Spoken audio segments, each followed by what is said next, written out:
Everybody's had some adventures. Everybody's had a few close calls. Everybody's got a story.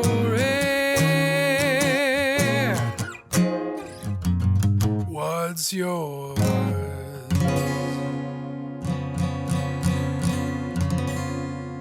Hello, friends, and welcome to episode 35 of Cool Story with David J. McNeil. Thank you so much for listening. I really appreciate your continued support. This episode features a conversation with my friend Adam Tico Hernandez. Adam was born and raised in Oklahoma, but has family ties to Costa Rica, which is the reason we met on a flight to Liberia last summer from Houston. Adam now calls the great city of Nashville home. He's the band leader and guitarist for female country music star Lauren Alaina. Here's my conversation with Mr. Adam Tico Hernandez. Hey, Adam, how you doing, man? Hey, what's up, Dave? I'm doing great, man. All is pura vida here in Nashville, Tennessee. Good to hear. Good to hear. It's so great to have you on the podcast. Nice to chat with you again. Hey, you know what's really exciting? I saw you on World Series, Game 5. There you were, you and Lauren Alaina up there singing the national anthem. Where does that register in your career so far? Man, it's definitely one of the top things in the career so far. I mean, it was something that wasn't even on my bucket list. I didn't even know that could be on the bucket list. And it's just something that kind of just started coming into play. Next thing you know, there we are on the field, Game 5, the World Series, Braves versus Astros. How does that happen? You know, I think, Lauren is from Georgia. Actually, we played that field before on the Jason Aldean tour in 2018. Uh-huh. And I think she's pretty proud of where she's from, and Atlanta Braves has always been her team. So, she established well in then that she loves the Braves, and they love having her there. I think earlier in the season, she had gone to a game and, waved to the crowd and that kind of stuff. When they made the playoffs, they asked her to perform the anthem at the National League Championship Series game. And Lauren has a history with the national anthem. So she said, hey, I'm not, me and the anthem are kind of not on the best terms, but if you guys make the World Series, I'll do it. Nice. And sure enough, they made the World Series. It's a tough one, and especially in a facility that big, right? The echo and sometimes the crowds can be loud. Or like, what is it like as a musician, as a singer, to perform that anthem and just technically talk to me a bit about that? Yeah, I mean, there's just a lot of factors that go into it. The technical, just the echo alone in a stadium. And the delay from when you're actually singing or playing to the speakers getting back to you can cause quite a fit. We have in-ear monitors, which are, earplugs that go into your ear that are really high-end headphones. Yeah. And that definitely helps counter that. But you throw that on top of the pressure of, hey, it's one of the most critiqued songs, like any performance is you're under the gun on it. And just a lot that goes into it on that. In fact, when we did our run through earlier in the day, on my end of things, it was kind of funny. They gave Lauren an in-ear pack so she could hear things directly. And then they said, hey, Tico, for you, we've got some earplugs, which are just earplugs, just styrofoam earplugs, because we don't know where the second in-ear pack is. And like, well, that might be an issue. And sure enough, we do a run through, and I was having to just lean in and focus on her and watch, like, kind of lip read and play along with that, because I would play the guitar and about a half second later I'd hear what was happening. Right. And it was just insane tough. So then they found that second pack, which really helped out a lot there. But you go in the mentality of it for her end of things. And I could share with you a little more about her story behind that. But the pressure of having not only just the 50,000 people in the stands, but also having 14 million people watch live on TV. Yeah, there's no second take either. It's all live. Yeah, and then throw in all the armchair World Series anthem singers on the internet after the fact. Oh yeah, that's no easy ride. No, not at all, man. Not at all. Yeah. Well, you guys sounded great. It was amazing. It was so fun to watch, and you just guys look really connected. Like you. Man, we've been I've been Lauren's band leader 6 years now, going on 7. And there's just that many times performing together, you find this comfort with each other. And that was kind of the thing. She's like, hey, Tico, if I can just look at you. And I was like, yeah, if I can look at you too, we just make sure we got, once we just have that eye contact, when we start the thing, we'll get things going well. And man, it was great. I was very honored to be able to be that kind of shoulder for her in that moment and be support for her. And she nailed it. She absolutely nailed it. When she was 16, I believe she was 16, she'd just come off of American Idol. Mm-hmm. And was performing on a Thanksgiving NFL game. I think it was the Lions versus the Packers. And what had happened is she was singing and the words were being delayed on the prompter up on the stadium. Yeah. And she happened to be kind of following them while she was singing. And since it was behind, it completely threw her off on the words. And just a tough situation to be in. But what's tough was afterwards hearing the comments people were making and online and people yelling at her and online bullying her. And she's 16. I mean, when I was 16, I didn't have to worry about things. I was just playing in a garage band. It wasn't dealing with online kind of insults and things like that, which is, man, we're human. People mess up. And that's not an easy thing to do. And people just love to be, kind of throw in those critical comments and not really realizing what kind of impact that could have on someone, especially so young. I've worked, my career in television, so I'm very familiar with the teleprompter. There was a bunch of years there where I used to run teleprompter for people in studios on live shows and stuff. And I'll tell you that, she's 16 years old when she had that experience. There are veterans in the game who've had a rough ride with prompters that have gone, too fast or too slow or whatever, and they've been thrown off. It happens. It happens to the best of them. Yeah, I mean, exactly. Especially you're 16, man. I just can't imagine that kind of pressure. And I think that's something I've learned with Lauren. I started working with her when she was 20, and man, she just handles that stuff like such a pro. Like she's just not fazed by much. This World Series performance was maybe the only time I've seen either of us nervous before.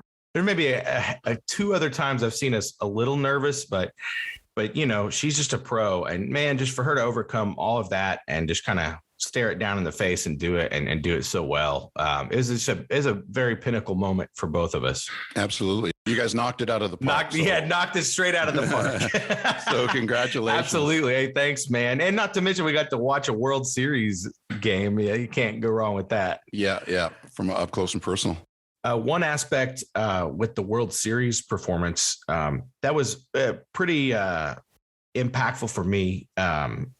We talked about, I was helped support Lauren in that moment. I believe she did the same for me and helped give me a lot of confidence. And this probably seems like a small thing to most, but most probably don't know an issue that I've struggled with over the past, 14 years, I think.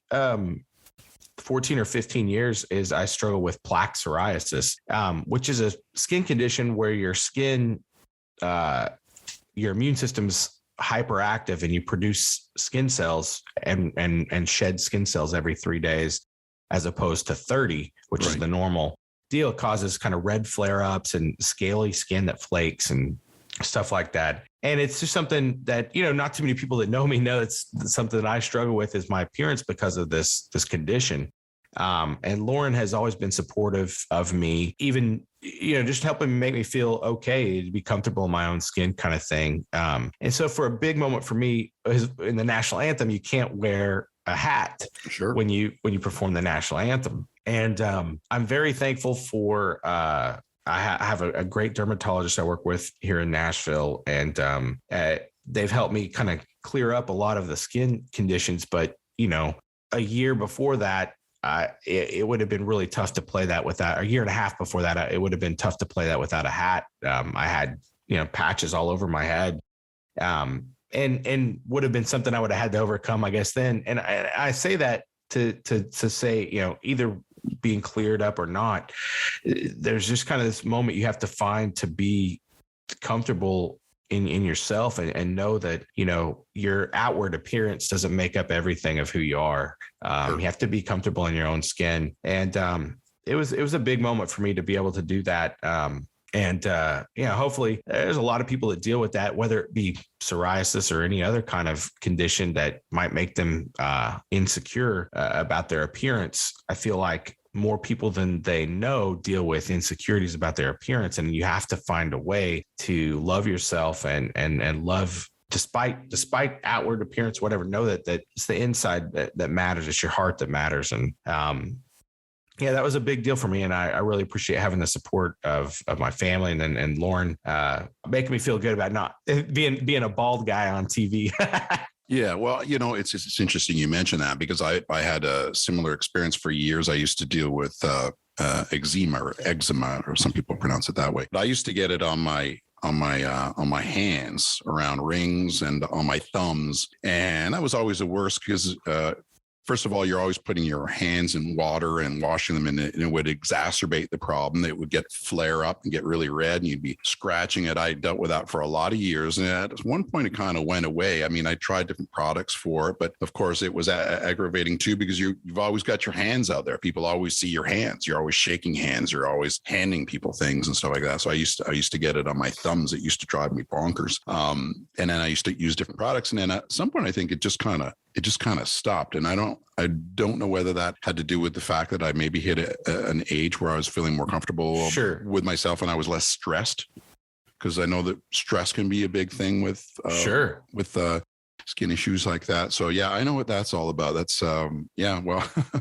can completely understand how, it's one thing for me to have dealt with that and just be dealing with kind of the people in my life. It's another thing to be on national TV in front of millions of people. Thinking about that or having and to. Sometimes worried about what those people see. So it can make it tough to look in the mirror sometimes, when you're dealing with stuff like that. And I think another take home from it is to be able to find, with those kind of things, a lot of people don't know that I've dealt with that is because I've never told anybody about it. I always was hiding it. I used to wear kind of armbands on my arms to cover some patches and stuff. And you feel like you have to hide it, that people won't accept you or understand, or they'll look down on you because of it. And I think the big thing is you've got to find someone you can talk to about it. You've got to that can help you see things from a better perspective. Yeah. Well, Don, I think if I'm not mistaken, Cyndi Lauper does commercials for treatment for plaque psoriasis. And she talks about in the commercial about how insecure she felt about the skin condition. And you're like, what? Cyndi Lauper? Yeah, exactly. Yeah, exactly. So it is one of those things to just find a way to communicate with someone about it and help you through the process. You don't have to take it on alone. Yeah, absolutely. Look, I want to come back and chat about what's happening right now in your life with Lauren and all you guys are doing. But let's go back to the beginning. I know you grew up in a suburb of Tulsa, right? Sapulpa? That's correct. Sapulpa, Oklahoma. Yep. Yeah. And so tell me a bit about your early years, your family. Your family was a musical family? Yeah, man, definitely a musical family. I guess to start it off, my mom is from Oklahoma. And she was born in a small town called Holdenville, Oklahoma. And my dad is from Costa Rica, and he's from a small town or smaller town, Turrialba, Costa Rica. And he came over as an exchange student in 72, 73, and picked Sapulpa, Oklahoma as his high school, Sapulpa High School as his school to go to. And my mom and he met then and began dating. And then he had to go back after his senior year there for 2 years. And after those 2 years, the family that was his American exchange student family, named the McMasters, told him that, hey, if you want to come back, we'll consider you family, and you can live with us, but you got to go to school and work. And he came back to do that. And then a couple years later, he and my mom got married.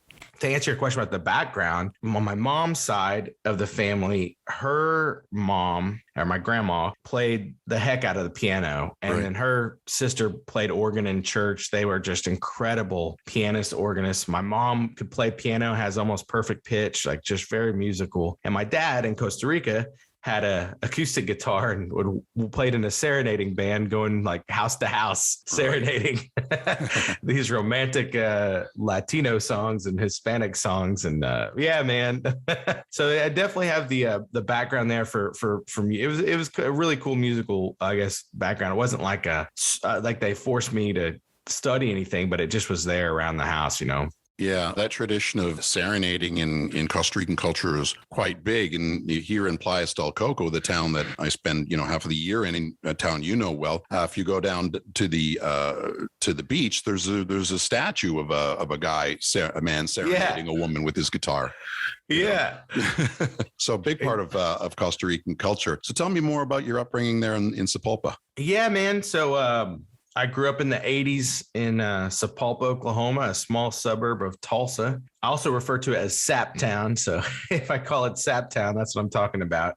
Yeah, man, kind of everybody knows, almost everybody, kind of hometown, small school. I grew up playing sports, playing soccer, baseball, and basketball. Ended up kind of honing in at the end of my sports career in high school and just soccer and or football, as we call it in Costa Rica, and ran a little cross country. But as I grew up, I remember I've got pictures of me with a little boombox, like tape recorder, just singing Air Supply, walking around. And there's some videos of me somewhere doing. I don't want to find those really.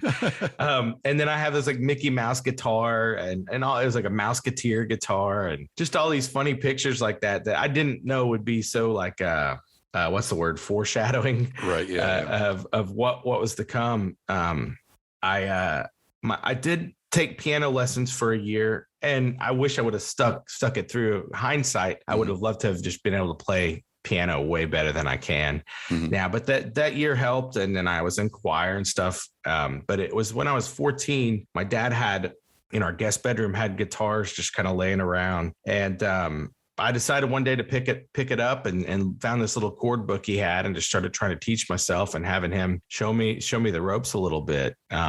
They had my mom and dad both really love music a lot, and way different styles of music. My mom loves everything from she loves country music, but loves like John Denver, really loves the Eagles, like that, some of the classic rock stuff like that. Right. That California country. Yeah. The Beatles too. Like my mom, I mean, she's got records of the Beatles, the Monkees, like all this stuff. And that's what I grew up with, that. And my dad loves like rock and roll, classic rock, and then also loves salsa music and stuff from Costa Rica. So all this just different mixture of music I was growing up with. Being from Oklahoma, it was really tough, especially in the 90s, when I'm starting to hit my teens in the 90s. Growing up, 90s country music was just such a huge thing in Oklahoma with Garth Brooks. It was kind of tough to not be into Garth Brooks, being from around there. And that was just influential, seeing what he could do showmanship wise and the big shows he put on. And just all that music was awesome from that era. I was watching a video, an interview you did, and it was you were back in the auditorium at Sapulpa High School. That seemed like a high school that was very much geared towards music and performance. Seems like you really. When I was in high school, there was, I later got into improv and acting and all that kind of stuff. But while my school had a drama department and some acting going on and some improv and all that kind of stuff. I never really took part in it, but it sounds like you really dug in and took advantage of all that stuff that was happening at your school. Yeah, I really did. And that was a very fortunate thing to have. I had, after I picked up that guitar, I started taking private lessons from a guy named Brian Smith in Tulsa. He still teaches, incredible teacher. Just kind of taught me the foundations of everything. And he encouraged me to try out for my high school jazz band. And that was available there at Sapulpa. And I had some incredible teachers there, and had that chance to go. The funny thing is, like, I didn't want to march because I just wasn't into marching band. Right. But they let me kind of sneak into jazz band and play guitar. And it was cool, man. Just got me on the right path musically for sure. Is there something specific about playing jazz guitar that prepares you for a professional career, or is it just yet another sort of aspect of musicianship that you can explore? Or? Man, I think with some of the jazz stuff, it kind of opens first your knowledge of chords has to be more than just a basic C, G, and D. You start learning, expanding to major sevens and minor sevens, diminished and half diminished, all these chords that I would have never probably learned without that style of music. But you also listen to just rhythm sections and it really helped me learn to like listen to the whole band as a whole and find where you fit in, and not just, guitarists have a tendency to just turn up and just play loud, but you kind of find, I think in the jazz world, for me, I found how to listen and find where to fit in, play what the music needed, not necessarily what I wanted to always play, Right. So while a lot of other kids your age might have been playing 3-chord rock or 3-chord punk or whatever it was, you're really jumping in there. Tried to, yeah, sure. But I also liked the rock and punk stuff back in the day. So it was a good mixture. I think probably in my lessons with Brian, I was studying more rock and blues and stuff. And then in jazz band, just every day at school was just forced to, hey, this is Count Basie. Listen to this, play this, don't play this. Yeah. And so were you performing a lot at school? You're getting a lot of opportunities to get up on stage and to. Yeah, man. My first time on stage, to my recollection, on guitar, I was in, I think it was junior high choir with Mrs. McCormick. And on that stage where you saw the interview at the auditorium there at Sapulpa High, we did a Beach Boys choir thing. And she had me ask me to play guitar on it. So I was having to read this music and play these little Beach Boys licks and just follow along with the music. And yeah, man, just getting on stage and playing guitar was really nerve wracking at the time. Yeah. But then I started a band with 3 of my best friends back then, John, Josh, and Billy. We had a band called Prize Fighter. And we started playing together all the time. We actually started playing in church and then would start playing concerts and that kind of thing. But it, just got us all into the, showmanship side of things as well as performing live, Right. Well, talking about getting involved in playing music at church, especially in the U.S., the church is a huge jumping off point for a lot of musicians. So that was huge for you? It was, man. I mean, once we started that band, we were playing in front of people every Wednesday night and Sunday night, as well as practicing a couple times a week. So, it's just play. And through college, I continued studying jazz in college as well at the University of Tulsa. Mm-hmm. And so performing there with the University of Tulsa very frequently. And then every Wednesday and Sunday night with these guys, just throughout the church stuff, and then going on the road in the summertime. The nice thing is we were doing enough musically and actually making enough money to not have to have like summer jobs and that kind of thing. Yeah. So it was like learning, just like, hey, you're in front of people, play. And it just a lot of reps, definitely a lot of reps. Yeah. I asked somebody this question the other day, and it occurred to me that this might be the question that I've asked my guests more times than any other question on the show. And that is, do you remember when this thing that you were good at, this thing that you love doing, when you realized that, you might be able to actually, make a career of it? Do you remember when that happened for you? Yeah, I remember maybe more so the moment that pushed me to do that, to push me to seek that. Right. My time at the University of Tulsa, I studied music, and as the other thing I studied was graphic design. And so my degree is a Bachelor of Fine Arts with graphic design emphasis from Tulsa, because I don't know, I just didn't want to fall back on teaching music. I don't have the gift of teaching that you have to have if you're going to teach. It just is a gift. My mom has it. I do not have it. So after the band I was playing in, Prize Fighter, we kind of went on the road and came back from this year on the road together. Everybody kind of got jobs, and it took me a while. And I finally got a graphic design job, and I worked at this place for a year, or almost a year. And about 10 months into it, they started asking, hey, we need you to stay here 10 more hours a week. We need you here 10 more hours a week. And I was like, well, is there more money involved with that? And they said, nope.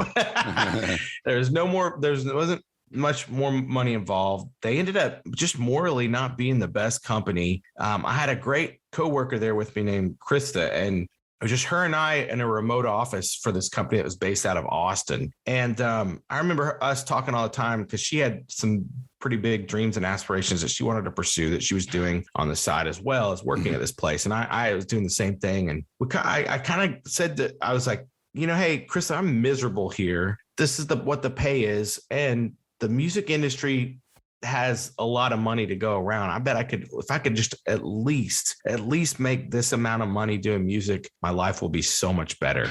Yeah. And she was like, I couldn't agree more with her thing too. So it's like, if I could just be doing this, I'd be happy. It's like, yeah, we need to do that. And come to find out, I had planned a trip to Costa Rica to visit my family.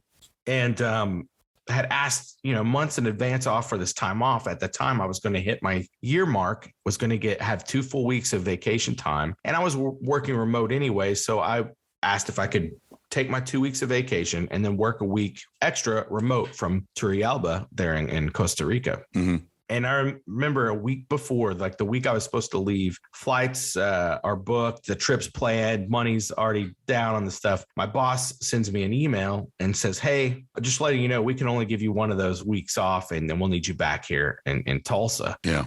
And I couldn't pick up the phone fast enough to just hit his number. I was like, hey, I got your email. I quit. You already have my 2 weeks. Like, see it. And he tried to backpedal so fast. And I was like, there's no way out of it, man. I'm done. Mm-hmm. And when I that was the moment I was like, well, I don't know what I'm doing, but I got to at least go for music. And while I was there in Costa Rica, this was back in the day when in Turrialba, now they got high speed internet anywhere. But back in the day, this high speed internet's everywhere now. But, back in those days, I had to walk to the town plaza to go to the internet cafe. And I log in one day to go to the internet cafe and I got an email from my buddy, Rich Gilliland, who was a bass player I played with at this church in Tulsa. And Rich said, hey man, I've got a friend who needs a guitarist to go on tour with him. It's with this band Salvador. You'll be opening for this band Salvador, which I knew Salvador was one of my favorite bands at the time. And you'll be opening up for them, 2-month tour on a bus. Are you interested? And I said, hell yes.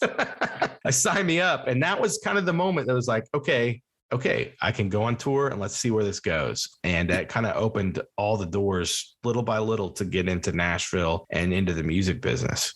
Yeah. Well, I mean, it's amazing. It's great that you had the intestinal fortitude to say that to your boss back in the day, because look, a lot of people in this life, hate their jobs and never have the guts to kind of put their foot down and say, I'm not doing this anymore.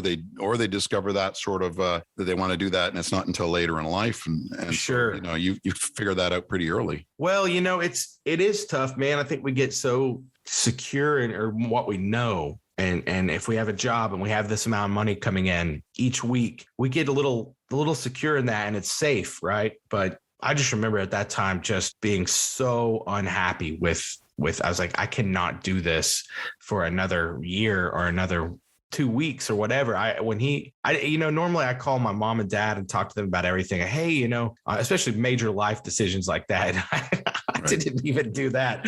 I just called him straight away. I was so mad and so just knew. I mean, I knew that I'm not staying here. Whatever it is that I'm doing, I'm not staying here. And I'd really like to pursue music, and that kind of opened the door. Yeah, it's wild. I got very fortunate. And then so you get the phone call from your buddy. All of a sudden you're touring. And how long did you tour with that band for? It was a guy named Liquid, and really, really cool artist, kind of Latin R&B kind of stuff. And we were out for 2 months. At the end of that 2 months, this was in 2006, the drummer, James Holloway, and I became really good friends.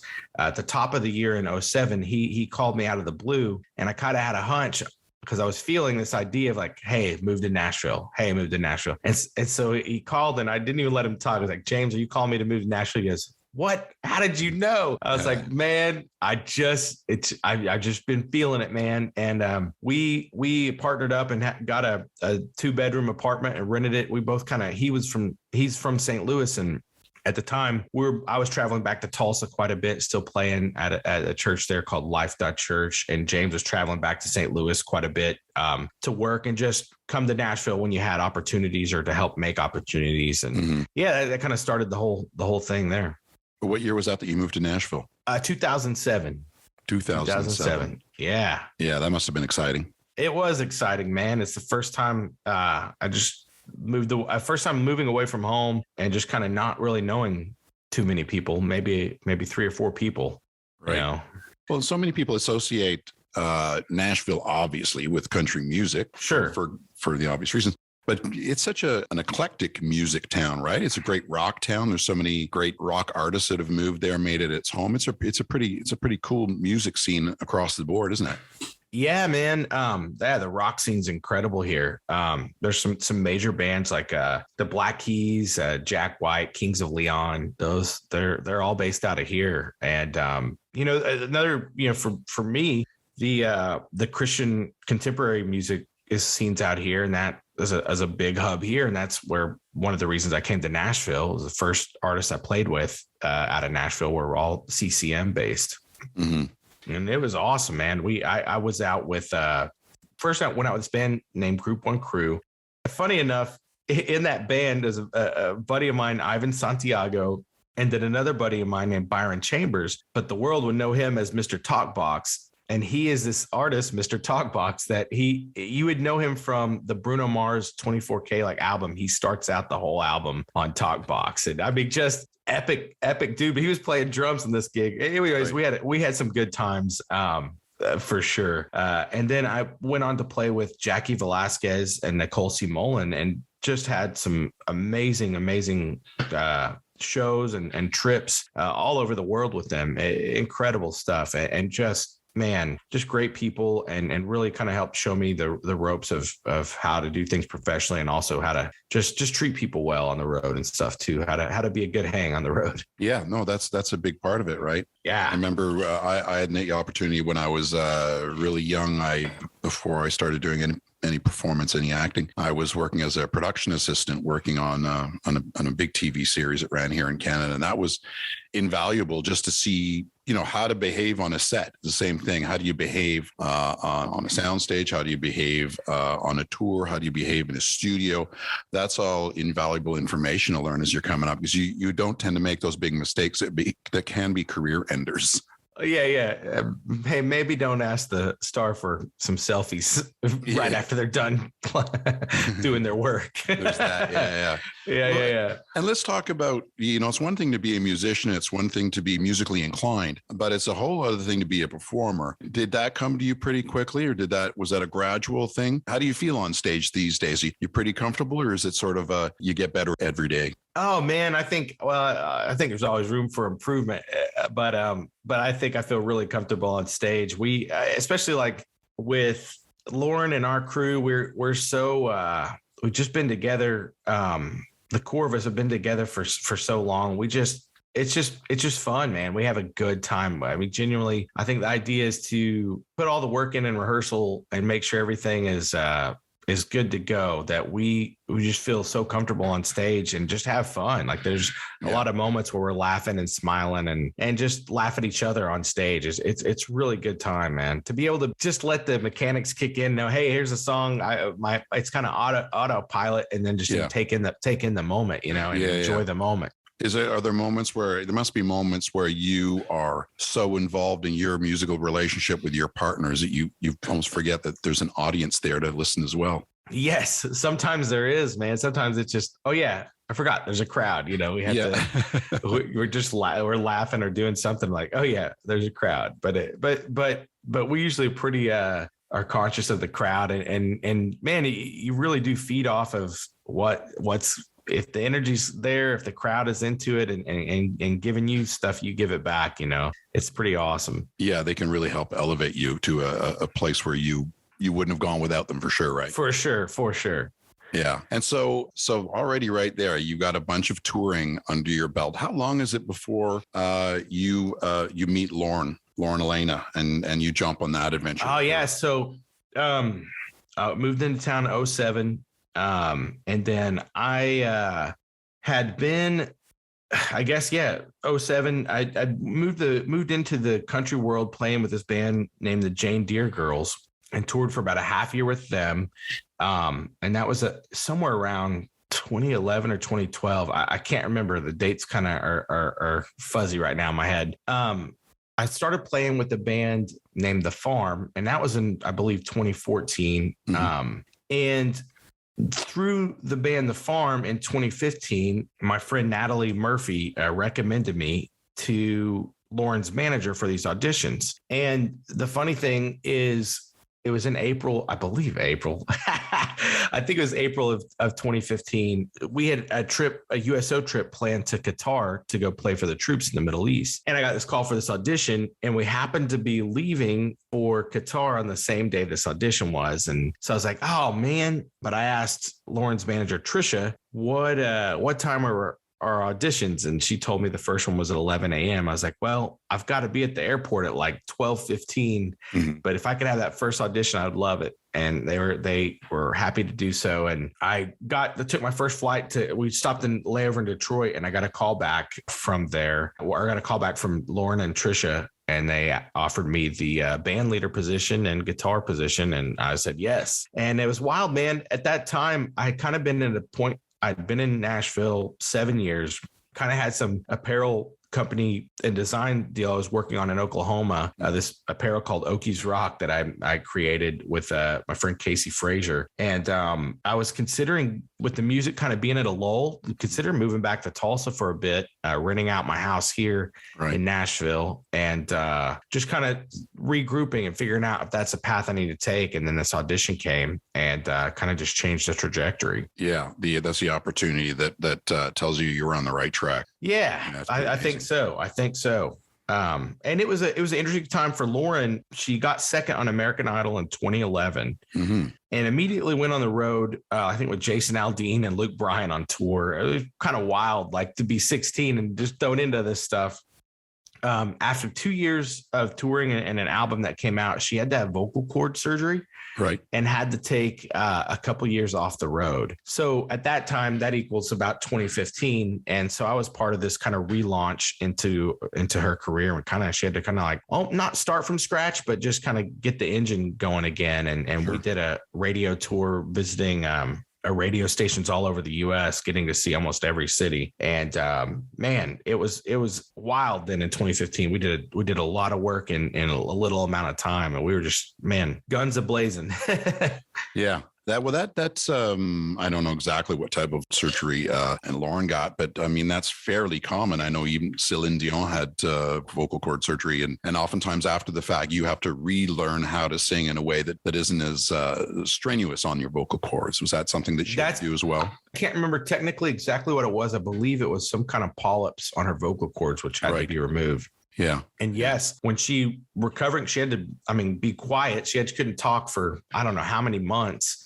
And definitely couldn't sing for a long time, and then had to relearn kind of her way of singing. But in the end, it ended up making her a stronger singer and even increased her range. Wow. She came back stronger on the other side of it, which is just incredible. She had the opportunity to be on American Idol. I looked that performance up, her first performance. And when I was watching, I was like, I remember watching that season and seeing that performance. And what was really cool about her performance she just did a great job singing the first song that she came out and sang to get through the door. They loved her right away. They were like, yeah, you're going Hollywood. And then Jennifer Lopez says to her, she says something about her family's there. And can I bring them in because I'm the last person? And she brings them in. And then Jennifer Lopez says, do you want to sing something in front of your folks? And then she said, yeah, I'd like to sing my parents' song. And it was Aerosmith's I Don't Want to Miss a Thing. Yeah.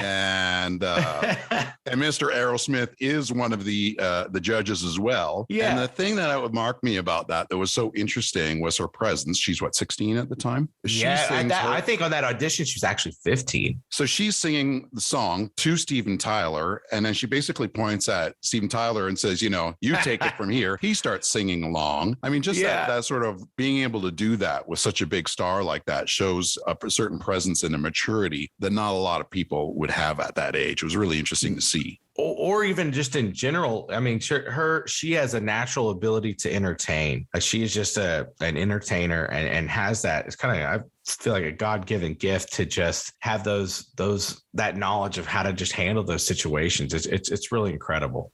Right. And you know a lot about how she came up. Is that something that she kind of had from the get-go, or that's something that was ingrained, or it's just genes, or she's obviously worked on it for a lot of years, just like you have? Yeah, I think it's a combo of both. I think she's had that natural ability, but she also has been in front of people singing since she was tiny. I mean, she was telling the story recently, though, of her dad taking her, I believe it was to Tootsie's here downtown in Nashville, and asking her to sing. So in the daytime, they'd get her up on stage to sing. And at daytime, you can be, I think they don't start IDing or whatever. After 8 or 7 or 8, you have to be 21 and over. And she was so good at that time. They said, hey, you can bring her back if and come sing with us tonight. If her dad will walk her onto the stage, like carry her on the stage. And then when she's done, carry her straight off back outside. And so like that was her performance at Tootsie's. I mean, it's just, she was doing that very young, but I think it also is a natural combo of both. I mean, you think of those hours and times that she did that growing up, it definitely had to have played into where she is as a performer. Right. Yeah. So, and we know what the American Idol machine is like. If you do really well, if you're one of the finalists, they're going to roll you out. They got the machine ready to go. I think they get, before you've even finished the show, they've got your first song. They probably got a band lined up for you, that sort of thing. So she hits the ground running coming out of that. And she does her thing, tours for a bunch of years until you meet. Talk to me a bit about where you've gone with her, the kind of artists that you've been exposed to, that you've got to perform with, and you guys have gotten open for some of the big names, and what that's been like so far. Yeah, we've got to do, I guess since I've been with Lauren over the past 6 years, got to experience a lot of amazing things. One of those would be her first number one song, which was Road Less Traveled, was definitely a milestone to hit, and just a really cool thing to experience, and us have that chance to experience together and celebrate. Followed by, she had 3 number ones now, with one with Kane Brown and one with Hardy and Devin Dawson. And each of those have just been big wins. I mean, big wins. So to have, those kind of moments have been awesome. The touring moments and times we've got to do some really amazing things on stage have been so cool. I mean, I'm trying to think back in order, but I might get it kind of wrong. But I believe we toured with Alan Jackson. Yeah. And then toured with Martina McBride, then with Luke Bryan. Then we had a really cool moment that same year I think it was 2017 with Luke Bryan.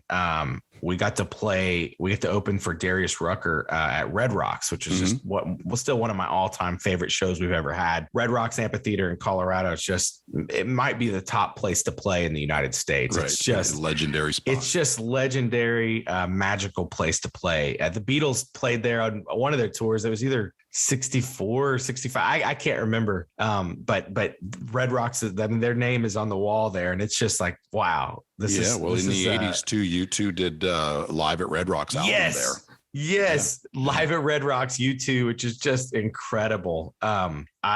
I've seen 2 of my favorite bands there, M83 and Kings of Leon. I've seen them at Red Rocks and just incredible. So to get to play that stage and be under behind the scenes in the green rooms and walk the underground section there, that's just super cool place. So we've got to do things like that. Those are very I have arrived moments, aren't they? Oh man. Yeah. Just like that one was on my bucket list, and that was a cool one to just go check. Yeah. We're here today. We're getting to do this. Like it was just an incredible moment. And then talking about bucket lists, I mean, for any country music artist, Ryman Auditorium, otherwise known as the Grand Ole Opry, you've had the opportunity to play there a number of times. You're actually going to be playing there tonight, aren't you? Well, so the Ryman Auditorium is the mother church like venue. I forget what year it was created, in the late 1800s. Well, it was a church in the beginning, wasn't it? Yeah, I believe so.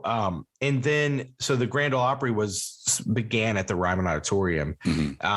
Tonight, the Grand Ole Opry will be at the Grand Ole Opry House, which is here kind of on the east side of the Cumberland River in Nashville, Tennessee, by Opry Mills Mall and the Gaylord Opryland Hotel. And I believe that's been there since the 70s, if I remember right, late 70s. Right. I could be totally wrong. But so we're playing there tonight. But every now and then, I think at the end of the year, every year, they do Opry at the Ryman. So they take it back to the mother church. Right. And my first time playing the Ryman was one of the Opry at the Ryman. And it was just a magical moment. That venue, just like Red Rocks, is one of the top in the United States. Like, it's just a magical place to play. There's so much mojo in that place. Every time we play there is just a complete honor. The last time we played there was this year.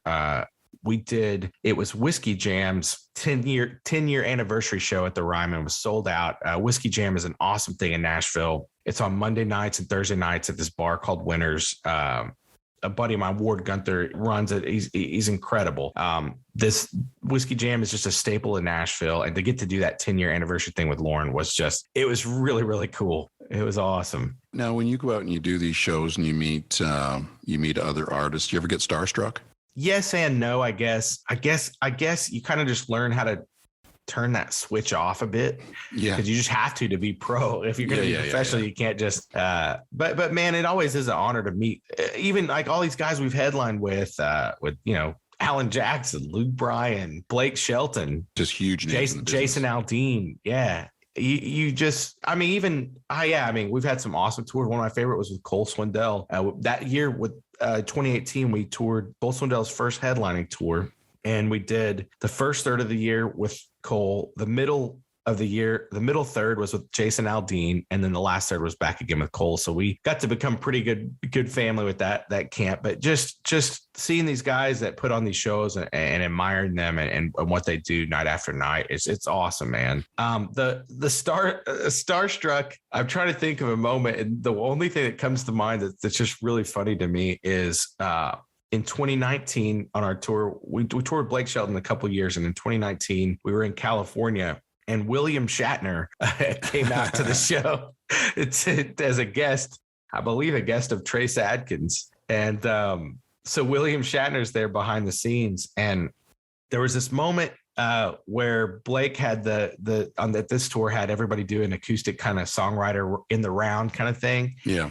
And I was like, in between songs here might be my only moment to go say hey to Mr. Shatner. And I told my bandmates at the time, and I'd had enough Jameson. I had a couple Jamesons already. So I was like, I had the courage to do it, I guess. I was like, you know what? It's now or never. I'm going to go do this. And so the song was wrapping up and I walked up and I said, hello, Mr. Shatner. My name's Tico. I play guitar with Lauren Alaina, and I just wanted to come up and say, man, I was just a huge fan. And it's an honor. I wanted to shake your hand. And he shook my hand and he goes, thanks, man. And that was it. I knew that was that my time to leave too. But I was like, all right, I did it. But it was kind of one of those starstruck moments like, hey, that's William Shatner. Captain James T. Kirk, he actually back in the day, I guess maybe in the 70s or early 80s, he did some recording. He did a cover of Lucy in the Sky of Diamonds, I think. Yeah, he did. Yeah.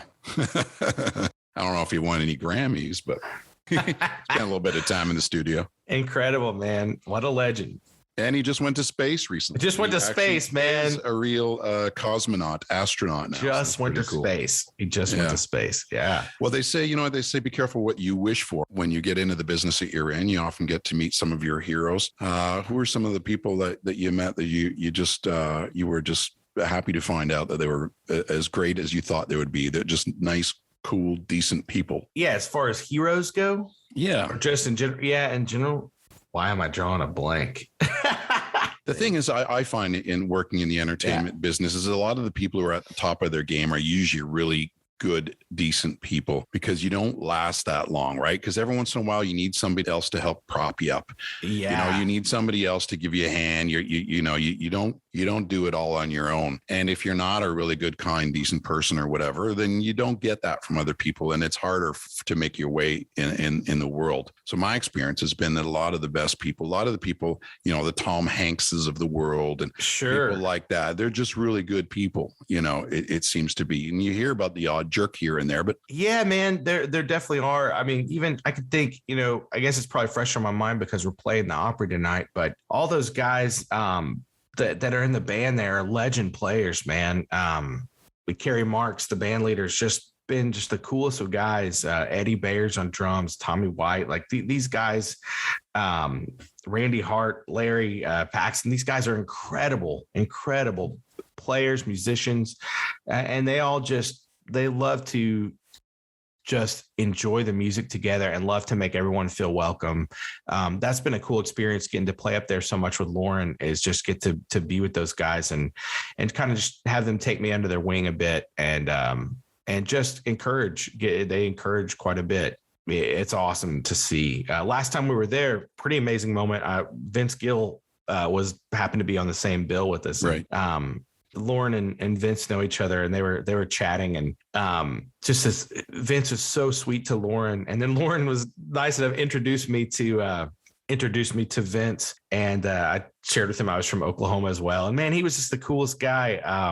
My former neighbors are from Oklahoma, Brennan and Kelly Hunt, and Brennan and Vince have written together. And I told him, I said, hey, Brennan told me to tell you hi. And man, Vince just went off on how much he loved Brennan and Kelly, and like, that's so cool. And they just took the time. I'll tell you another recent experience of meeting someone that just blows you away how cool they are and how nice and how much time they would take to even talk to me. I don't know why someone would take the time to talk to me, but man, we were in New York City doing a really cool event for the First Responders Children's Fund, which raises money for the families affected from fallen first responders from 9/11. So it's just a very, very amazing organization. And I had the chance to go sit in with this all-star band, and Lauren was on the bill, and Billy Gibbons from ZZ Top was on this bill as well.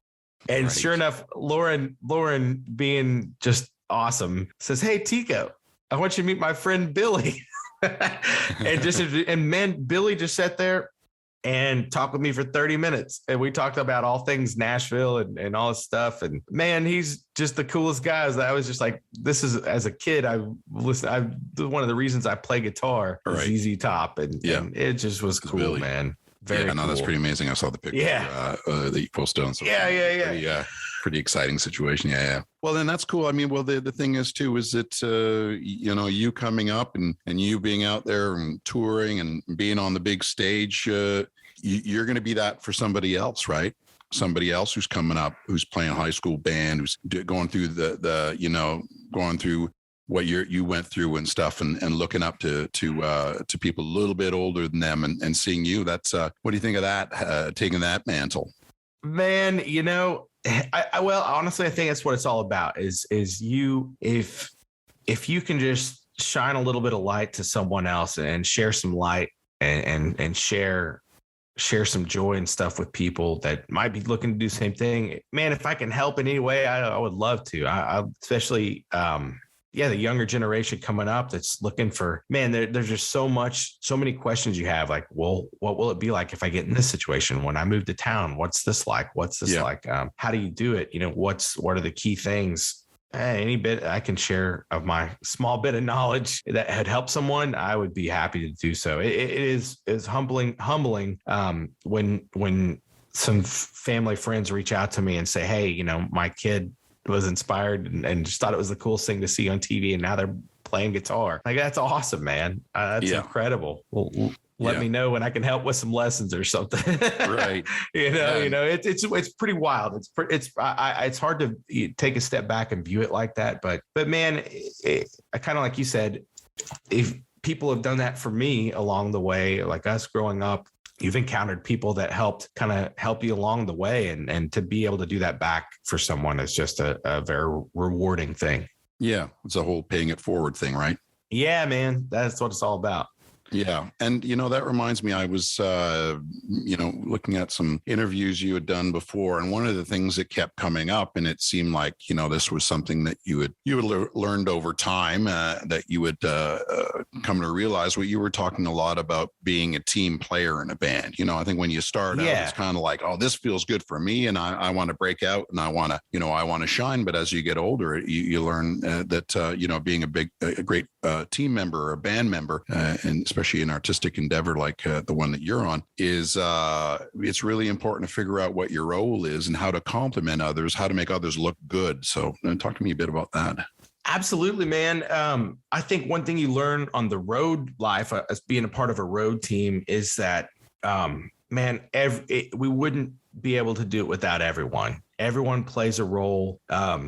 and everyone, we really do view it as family, and we try the most as we can to lift everyone up. Man, there's days it's insanely hard to be like 100% on and 100% happy every day. It's impossible. You can't do it. Some days, someone might be struggling, or I might be struggling with something, or just having a down day. And everybody kind of is aware of what's going on, just to help lift people up, or give them the space they need, or just find them when they have a chance one-on-one to say, hey, are you doing all right? Hey, just, it is kind of that team atmosphere. You have to view it like that, which is something very cool in the country music industry. I feel, I had heard stories, and this is a long time ago and nothing really in particular, but just the concept that in some maybe other industries that, or even in maybe some certain country, I don't know, that, hey, everybody just kind of goes and sticks to their own hotel room, and then they just show up for when it's time to play, and show when, to time to do work. And that, to me, that just sounds like so really cold and lonely. Right. And out here, we are away from home. So when we're on the road, it just has to be family, and you have to be there for each other. And it's cool when you see that, when you see other people, other camps and other people in the industry like that. It's another way too. Like if you go on tour with three artists, usually when every camp is pretty cool, then by the end you have a whole slew of new friends and family that you see. That's like your road family. Anytime you guys see each other is going to be fun from that point on, Yeah, that's touring. The touring life is very much, it's like traveling with the circus, right? You're moving a small town around, and everybody really matters, down to, there's the people, there's the musicians, there's the guitar techs and all those, but there's so many, down to the people who serve you your lunches and dinners, make sure that all your needs are taken care of, so that you can concentrate on what you need to do to put forth the best product, or the best, the best night of entertainment that the fans there have ever experienced. It's so important that team is so cohesive. Absolutely. Yeah. From top to bottom, everybody I think respects everyone else, and just loves the interaction and love to help. I know I do personally. I love to just talk to as many people as I can when we're on a tour together, and get to know people, just to know, hopefully like everybody can kind of do that paying it forward thing and shining a little bit of light, because it makes all the difference. A smile from someone or a laugh from someone can just help get you enough energy to not miss home so much, or not, you still going to miss home, but hey, at least you're having some joy out there, Yeah.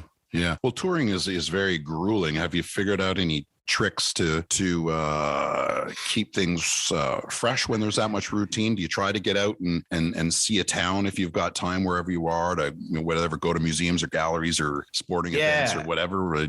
Man, I definitely do. Yeah, I definitely try to. It depends on what time our work starts for the day. Say if we don't have a start till early afternoon or so, I try to get up early, have breakfast, and then usually try to go for a walk or get active. It just depends on what city, but if I can, I'll try to get out into the town or find something to do. Try to do a little research before the week and say, oh, hey, we're going to be in Charleston, South Carolina is one of my favorite cities. And, oh, hey, all right, we can go kayaking here if it's a sunny day. We could get up early enough. We could go do this, or go play golf, or even just go grab breakfast or coffee at some cool place, just to get out and be around people and around the city. Yeah, you have to. Yeah. Or if not, people will be like, hey, what was the tour like? And you say, I just saw a bunch of arenas on the inside, which, hey, man, that's fun. But it's also good to, I think it helps you. I think it helps you perform and respect the crowd and respect the people more when you know their town a little bit. Just enjoy it, not respect it, but just to be able to enjoy it as much with them. When you know their town a little bit and see what they do and see them in their hometown, it's fun. Yeah, and you can't take things for granted. You hope you have a very long career and you get to see a lot of those towns over and over again. But you never know whether you're going to be visiting a town for the last time or whatever. You never know. You might not be on a tour that takes you back to that particular place. Again, it's great to be able to get out there and experience that town while you're there. Absolutely. So you guys must have been tough to be, waylaid by the pandemic and lockdowns as a musician, because you're used to being out there and being in contact with a lot of people. You don't have a job that takes place in a cubicle. You have a job that requires that a lot of people show up and breathe the same air together. That must have been a tough stretch. What's it like to be back out there and entertaining audiences again? Oh man, talk about not taking things for granted. Each time we get to play in front of people now feels like just the best day on earth. The 2020 year was extremely tough. We still had 5 shows left on the Blake Shelton tour that was canceled due to COVID, and then set out a year and a half of live shows. And I'm very, very thankful that we're already getting to do that again. I didn't know if we would get to do that by this time of year or not. I thought it might be 2022 before we even were able to do so. So to be able to do anything has been awesome. More or less have a taste of just getting back kind of on the road and playing. It makes it that much more special. Yeah. Well, you and I met on a flight this summer, and I think we hit it off because we started talking about music, and I'm such a huge music fan. And I think maybe in a bit of a closet music historian. I love reading about music and going to see live shows. That's one of my favorite things ever, is that experience of going to a show and experiencing something great like that with a lot of people. There's a few things that make me feel alive, like that experience. And I haven't had a chance yet, just because of the way it worked out. Canada didn't open up as quickly to live music events. I still haven't been to a big live music event since the pandemic. I don't know what that show's going to be. Most likely when I get back to Toronto in the spring, that'll happen. And that for sure I go to. I have a feeling it's going to be very emotional to be in that situation again. Absolutely. I might absolutely. Hey, I'm pretty sure we all did too. We had a show. I guess it was 15 months after our last show. And I think the first one was in Minnesota this year. And it was just very emotional. We all had this moment where we all looked together on stage like, wow, I can't believe we're doing this. The crowd was insane. They were awesome. I mean, just everybody was just so thankful to be there. Yeah. Yeah, it's quite something when you love doing something so much and then you have it taken away from you for a while. Yeah, absolutely. Everybody got gut punched by the pandemic. But like I said earlier, you work in an area where it doesn't happen by yourself. You got to be surrounded by a whole lot of people to make that happen. And throw on top of that, then your livelihood is in jeopardy. So I think all sides of the entertainment business, from the workers or performers to the audience and fans, it just was tough. I mean, man, I think what we love doing, one of the main reasons we do what we do is that we get to bring joy to people. We get to give people a 2 hours from escaping from life and getting to have this kind of other world to live in for a couple hours, right? And to really live out the music that has impacted you or just fun. And so to have that taken away from all sides is just really, really tough. Really tough. Life without music. That's the thing. So you learn life without music is tough. Right. Yeah. Yeah. It's not quite the same. So now that things are sort of slowly coming back to normal, Lauren has a new album that she put out this year. Are you guys getting ready to do a tour for that one, or what's the next big step for Lauren Alaina and the band? Yeah, I don't know what all's officially been announced, so I can't say too much. Okay. But I do know we are working on some shows together, and I could guarantee we're going to be promoting that album. Yeah, it's very exciting. Her third album, sitting pretty on top of the world. Just incredible music. And yeah, I think in 2022, we'll get the chance to really promote that album. And it's going to be a pretty exciting year for us. And definitely for Lauren's fans, it's going to be exciting. And for us to have that kind of just regiment, the kind of regular, like a regular schedule, and just do that 3 days a week and 3 or 4 days a week, have 3 or 4 shows and get the system going again. It's going to feel incredible. We're very much looking forward to it. Yeah, I bet. Yeah. Well, I'm looking forward to it too. I'm looking forward to getting a chance to see you guys in, live sometime at some point. I'm gonna have to figure out how to get to some place where you guys are putting on a big show and experience that, or come down to Nashville. I got to visit Nashville. Yeah, you could come to Nashville. That'd be great. That'd be incredible. But we have played in Ottawa before, and Toronto too. You told me. And we've played all over Canada. It's awesome. I hope we get to do that kind of run again, where we do just a Canadian run. Would be awesome. Yeah. So many great places to visit, right? Absolutely. Amazing places. Some of my best friends are out in Calgary. They just have an incredible time out there. There's a huge country music fan base out there. That's for absolutely. Sure. Yeah, that's exciting. But tell me again, how did you get named? I know why you were nicknamed Tico because of your background, but who gave you that nickname? And it's stuck. Yeah, right? yeah, it's stuck. So I guess for those who don't know, Tico is a nickname for someone from Costa Rica. Yeah, it's the nickname it's the name that Costa Ricans have given themselves. Yeah, if you first refer to someone like the Costa Ricans are Ticos, kind of like my other side of me. Oklahomans are also known as Okies. Yeah. So Okies, Ticos. So anyways, we are. My real name's Adam, and this goes back to the days of playing at this church called Life Church, and my buddy Rich Gilliland again, who referenced me to get my first gig in Nashville. Well, we used to all play Halo 2 on Xboxes connected on two big screen TVs, and you had to save your profile to save your controller settings. Mm-hmm. So I wrote down on mine Tico Man. I came up with this idea, Tico Man. I had the one and only Tico Man. And so, man, Rich just grabbed onto that and just started calling me Tico Man, Tico Man, Tico Man. So when he introduced me to these guys in Nashville, he said, "This is Tico Man." His name's Adam, but he called him Tico Man. And so everybody started calling me Tico. And I remember, too, my friend Carrie was taking me karaokeing. She was my friend that got me into karaokeing here in Nashville. And we went to this right when it opened, this legendary place now in Nashville named Santa's Pub, which is one of the best dive bars in the country. If you come to Nashville, you have to go to Santa's Pub. It's 7 nights a week karaoke, cash only, beer only, dive bar, like awesome. Santa's incredible. And I thought, man, no one wants to hear Adam sing karaoke, but everybody wants to hear Tico sing karaoke. And then I just like, it's Tico.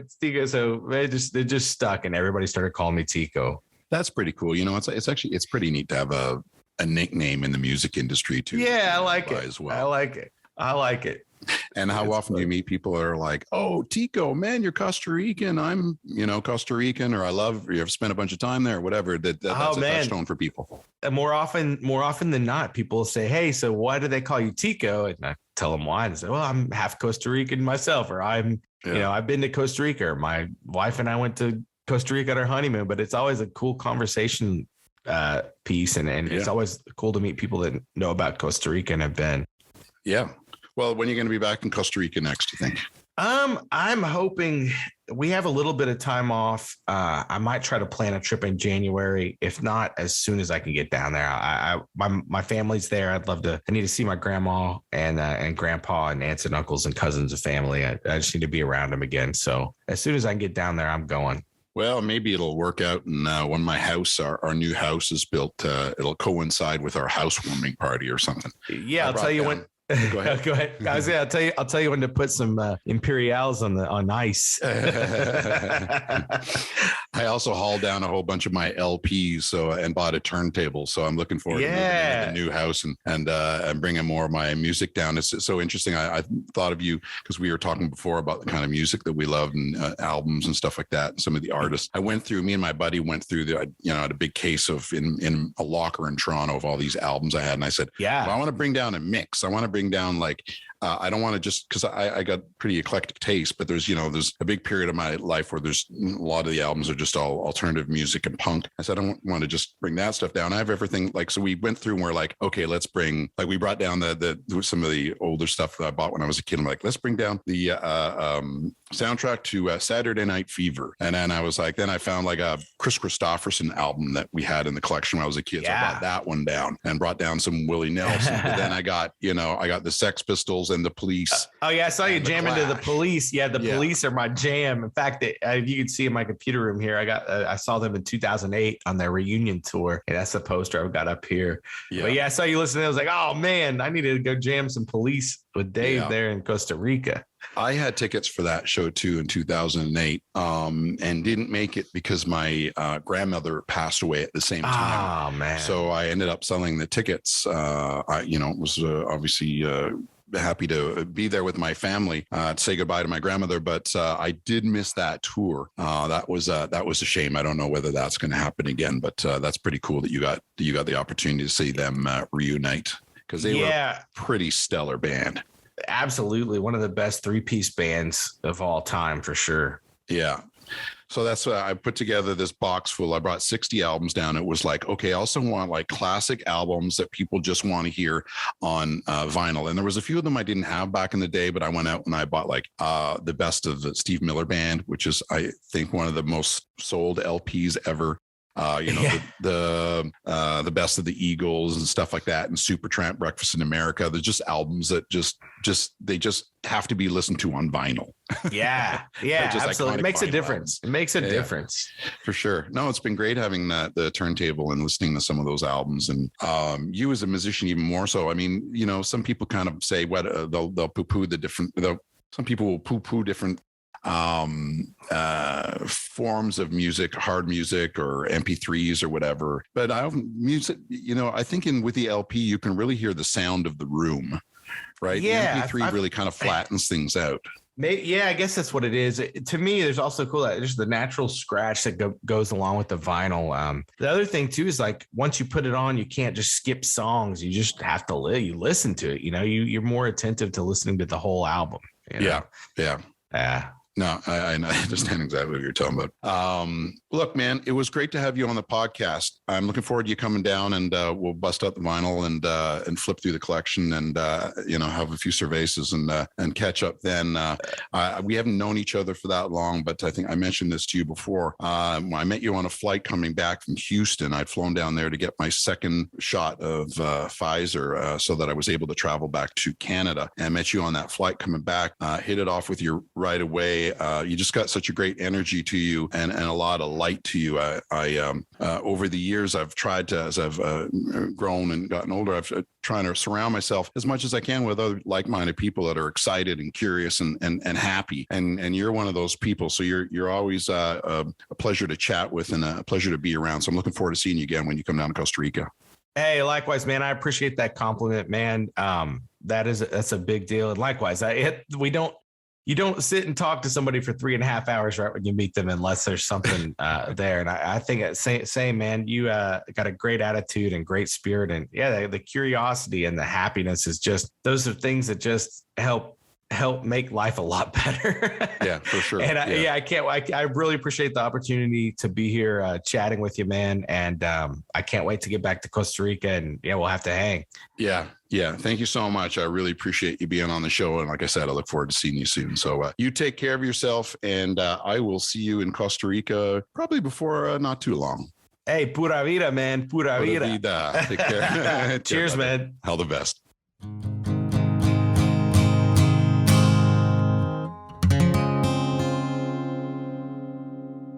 My thanks to Adam Tico Hernandez for sharing his cool story. Be sure to catch Adam and Lauren Alaina live next time they come to your part of the country.